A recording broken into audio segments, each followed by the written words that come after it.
Okay, yung may unit tayo dito. Ayan. Ito yung address ng building, 1344. Ayan yung downtown. Downtown yan. Medyo busy lang yung daan. So ito yung front ng building. Ayan. Tapos ito yung hallway. Of course, ayan. Ito yung hallway. Ayan, may camera tayo dyan. Ayan. Tapos yung unit natin is nasa second floor.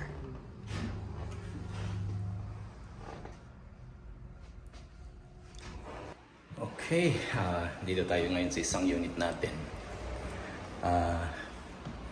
Ito is kung naghahanap kayo ng marintahan, ito ready to go na siya. Ayan. Available ito right away sa mga naghahanap ng marintahan dyan. And so, ito yung kitchen niya. Brand new yung kitchen. So, ito. Stainless steel. Yung ano, tsaka cooktop yung stove niya. Ayan o. Ayan. Bagong-bago. Like, brand new talaga siya, ano niya, yung unit. So, yung building, luma, pero ito, kita mo. Kita nyo, bagong-bago yung stove. Stove.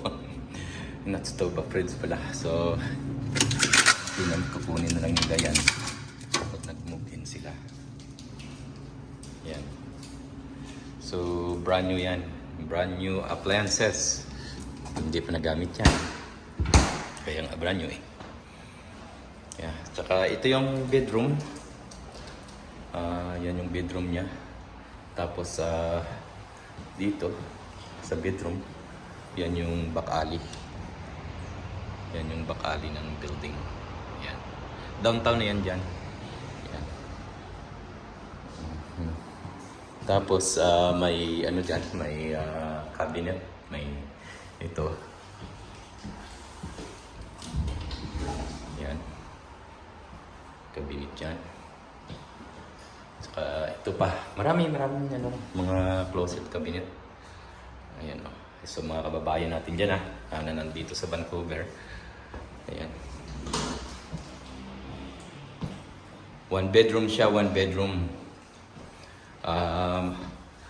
Maganda yung access niya. Access siya sa lahat pag pumunta ka ng downtown.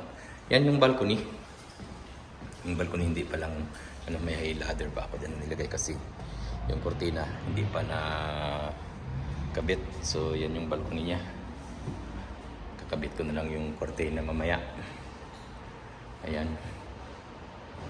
So mura lang ito, is na affordable actually itong unit na to. Pag pumunta ka ng downtown, siguro kung nagda-drive ka mga maximum is 10 minutes, hindi na nga. Baka hindi na. So, saka ito yung ano niya, ito yung washroom. Yan. Yan yung washroom. Then, brand new yung floor. Ang flooring natin is brand new. So, lahat yan brand new, pati ito. Ang top na yan is brand new din.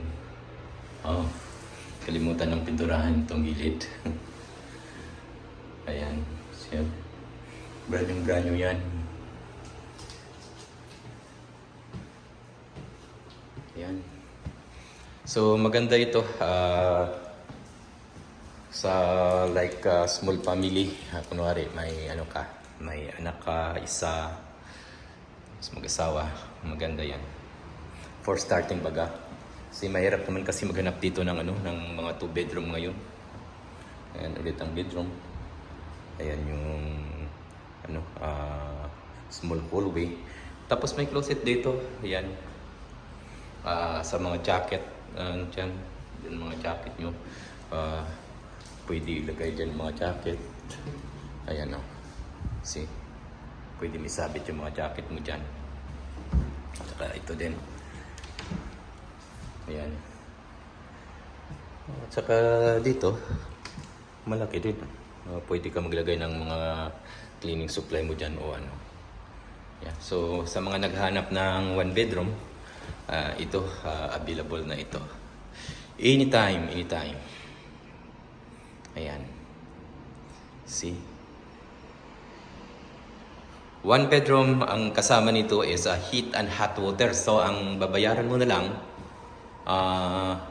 BC Hydro. Ang BC Hydro is not, hindi naman siya mahal. BC Hydro nito siguro maximum every 2 months is maybe siguro every 2 months. Let's see, $60. So, mga $30 a month. So, hindi siya, ano. Tsaka ang address pala nito is 1344 East First Avenue. Ayan. Ayan.